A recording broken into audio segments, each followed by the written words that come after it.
Bismillah ar-Rahman ar-Rahim. In the name of Allah, the Compassionate, the Most Merciful, to all of our viewers out there, Assalamu alaikum wa rahmatullahi wa barakatuhu, and welcome to the intersection of faith and reason with our guest here, Dr. Jafar, Sheikh Idris.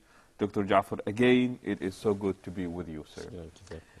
In the past, we have spoken about the fundamentals of Islam and the rational arguments and evidence for these, be it the existence of God, be it the issue of prophethood, previous scriptures that were revealed by God, including the Quran, of course. And last time we also spoke about predestiny. And now we would like to take these issues and address current issues that are taking place.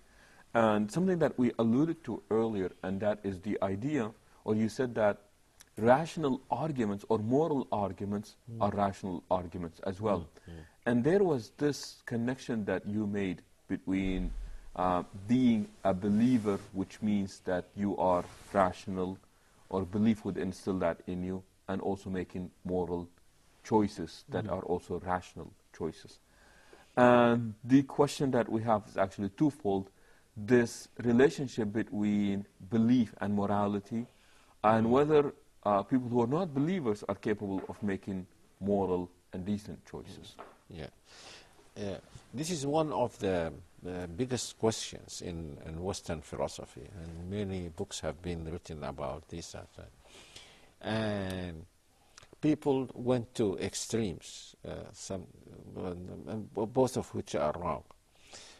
To say that a person does not become moral unless he is a believer in God is not true, because we see that some people who are not believers still tell the truth, who are honest and so on.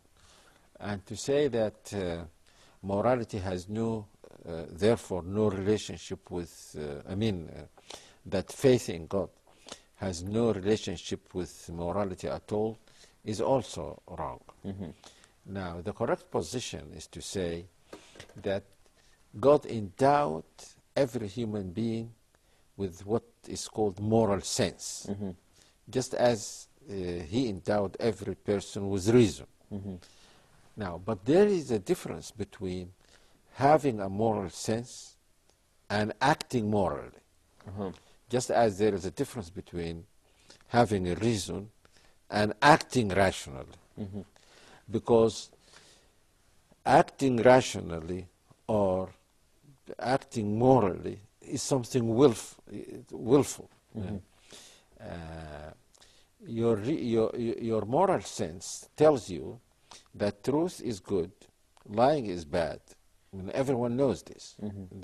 This is something, this is the result of his nature. This is something in his nature. He doesn't have to learn to be, say, grateful, that to know that being grateful is a good thing, being ungrateful is a bad thing. This is, as far as this is concerned, it's true. Everyone is endowed with this kind of moral sense. In fact, this moral sense, like reason, are things on which religion is based. If people had no reason at all, they would not have seen the difference between a false prophet and a true prophet. If they had no moral sense at all, they would not see the difference between the good things that the prophet invites them to and the bad things other people invite them to. So there is the point that many people miss is that they don't see the distinction between having a moral sense and actually being moral. What does not need to be for being moral does not need to have belief in God. No, it doesn't mean that, because everything that is good in the human being is related to that nature that we talked about. This at the very beginning. Yes, that fitra that you spoke about. al-fitra. In that fitra, a person does not only become aware of the fact that he has a creator who alone should be worshipped. But in that fitrah, there is the moral sense, there is the aesthetic sense. Everything that is good in the human being is related to faith in God. Mm-hmm. If a person does not have that faith, then his moral sense will necessarily be weakened. Mm-hmm. And therefore, he will find it more difficult to act morally. I'm not saying that he will They not. will not. Okay. They will act morally. He was now this unbelief creates problems for a person who wants to act morally. As we said in many of our previous discussions, that the problem with acting morally becomes acute when you have to make sacrifices. Mm-hmm. If there is no sacrifice, or if it is in your interest to tell the truth, then there is no problem. You will tell the truth.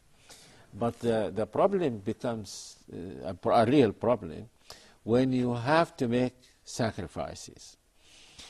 Now, a person who believes in God and in the hereafter will say, I will make the sacrifice because I will be rewarded. Or let's say it will be easier for them to say, I will make the sacrifice because I will be rewarded. Okay. Meaning that does making the moral decision or choice at this point becomes easier because you have these tools? Yes, for many reasons. First, your belief in God strengthens that moral sense in you. Okay. Yeah, you will be more inclined to tell the truth. The stronger your faith in God, the more you will be inclined to tell the truth, especially telling the truth, because there is a real contradiction between having faith and being and lying, because the whole religion is based on truth.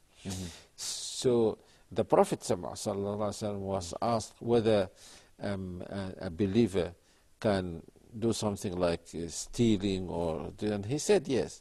When he was asked, can he be a liar, he said no. A believer cannot be a liar. So what makes easy first is that this relation between moral sense and belief in God. Second, because faith, when you have faith in God, you love Him.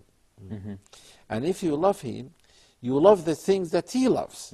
The more you love Him, the more you love the things that He loves. And this makes it not only easier for you, but you enjoy telling the truth and being honest and so on. You don't have to make... being moral is not just a willful act that a person who has a stronger will be more than a person who has a weaker will. No. If your heart is changed and becomes good, then you will be more inclined to do good. It becomes easier for you. As the Arab poet said, وَإِذَا حَلَّتِ الْهِدَايَةُ قَلْبًا نَشِطَتْ لِلْعِبَادَةِ الْأَعْضَاءُ. When guidance enters the heart, then it becomes easy for the limbs to act. But if the heart is hard, then it becomes difficult for the limbs to act. Also, a person will love come to love the truth also because he is constantly reminded of this. And I pity these non-believers. Nothing reminds them of this. If a person reads the Quran, every time you read the Quran, you find something about telling the truth or being honest or loving the truth. يا أيها الذين آمنوا اتقوا الله وكونوا مع الصادقين. Be mindful of God and be amongst those who are truthful. والذي جاء بالصدق وصدق به. The one who came with truth, that is the Prophet, and those who believed in him. So he's constantly reminded of being of the necessity or the desirability of being moral. So that helps him. We're talking about the part where when there is an acute sacrifice to be made, as you said. Yes, and that also because some people in the West understand morality to mean that the sacrifice must be absolute. You should not look for any reward. But that makes it irrational.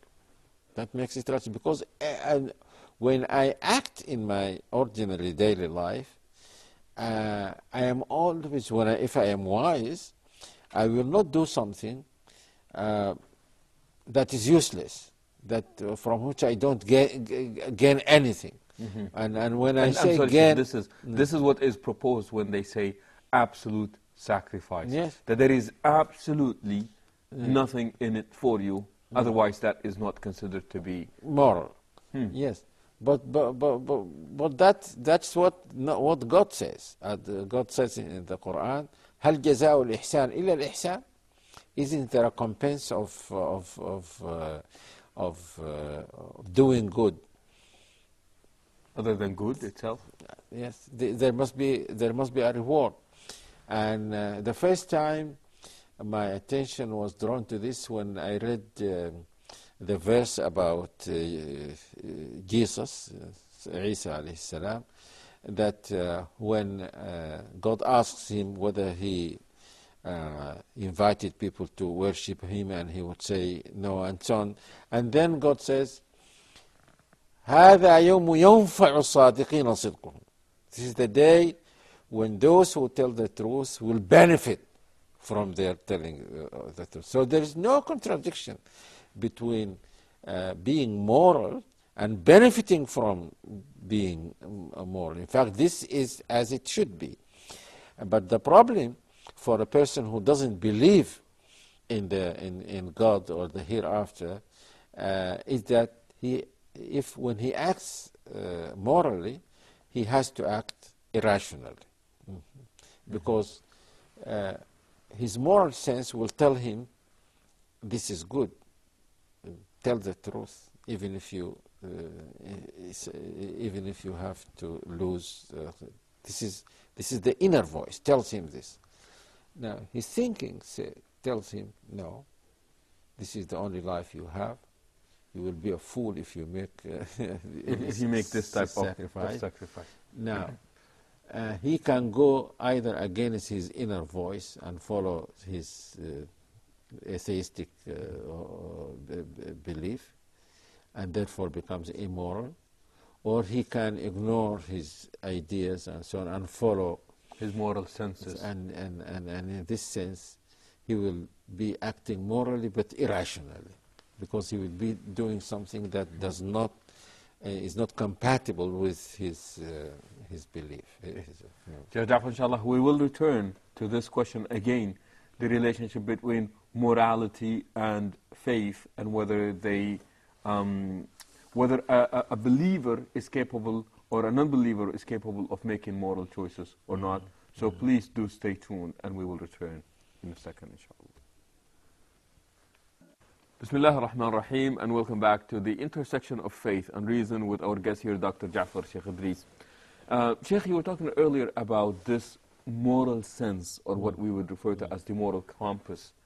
I am reminded of the prophetic statement where the Prophet ﷺ says, فَذَلِكَ وَاعِظُ اللَّهِ فِي قَلْبِ كُلِّ مُؤْمِنٍ. And this is this urge to act morally. It's almost the conscious, as we would speak about in today's terminology.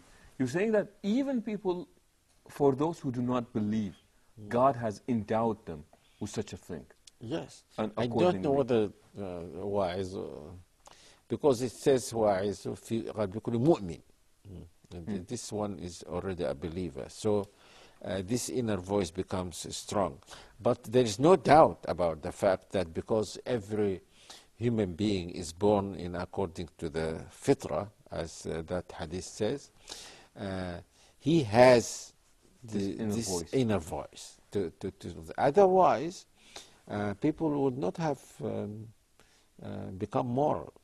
And we know it. We must admit this, that there are people who are not believers and who tell the truth. For example, you remember that the story of Abu Sufyan and how he refused and abstained, restrained himself from telling a lie. even though he really wanted to do so. Yes, because that he saw that then if he does this, then he It will would ruin his reputation. Yes, And he will because be held this as a means liar. that the people, in spite of the fact that they were not believers, especially at that time, they would have thought of him as being an immoral person.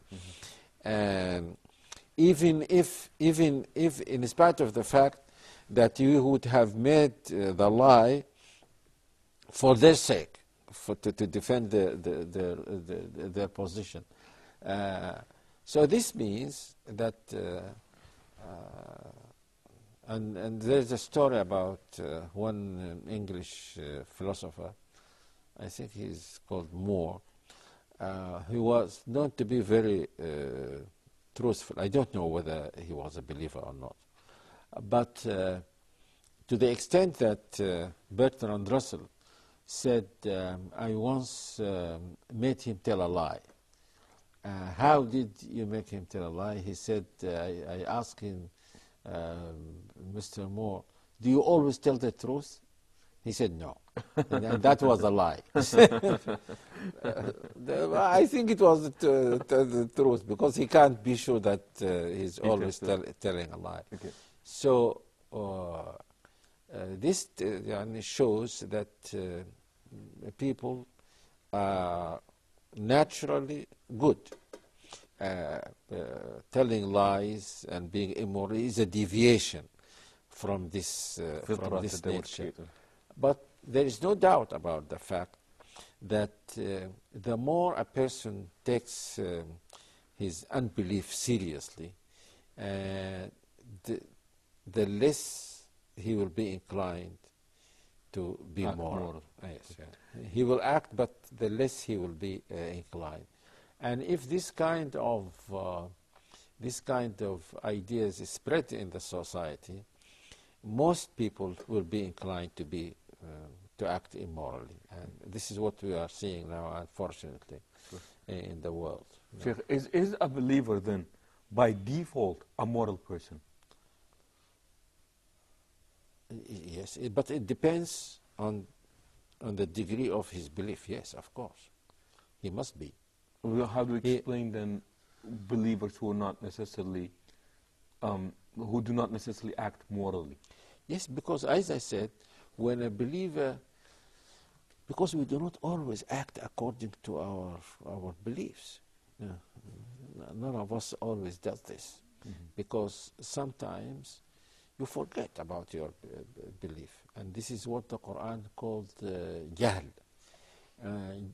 ignorance. And ignorance here does not mean that you don't know the fact that this is wrong, but you acted like an ignorant person, even though you know it to be wrong. Yeah, yes, but at the time you did it, you forgot this, and acted just like an ignorant person. Many people misunderstand verses like this. The verse doesn't say that the person who committed this sin did not know that it was a sin. He knew, but sometimes, and every time, in fact, every time one commits a sin, especially if it is a grave sin, he commits it in a state of ignorance. Ignorance. He acts like an ignorant person. And that is why a good believer will come to his senses immediately after he commits the grave sin. And make that U-turn. Yes, and ask for forgiveness for doing that, as if he did it unconsciously. And these are the kinds of people that God will forgive. But at this point, we are not proposing that if you are not a believer, by default you are immoral. No. You are capable of making moral choices, and that will be due to the moral senses that God has created each and every one of us. And this has to be so, because if a non-believer becomes completely immoral, then he will not believe. Because to have that moral sense is necessary for you to see the truth that prophets come with. If you have no moral sense, it will be as if you have no reason at all. And if you have no reason, you have no moral sense, then you can't see the truth at all. That's why I tell many Muslims to remember the fact that in every society there are good people. That's why they become Muslims. Had it not been for the fact they had some good in their hearts, they wouldn't have seen the truth. Because to see the truth, you must have this ability. You must have reason. You must be moral, and so on. Sheikh, I cannot help it, but every time we seem to bring about a point, we go back to that initial statement that we made earlier about Islam's ability to find bridges between people. Yes. You spoke about if you are rational, then a bridge already exists out there. If you believe in God, then a bridge already exists out there. And now what is proposed is that if you have that high moral sense, a bridge is already there between you and Islam and the Muslim community. Yes, and that is why, and it is this that attracts many people to the religion.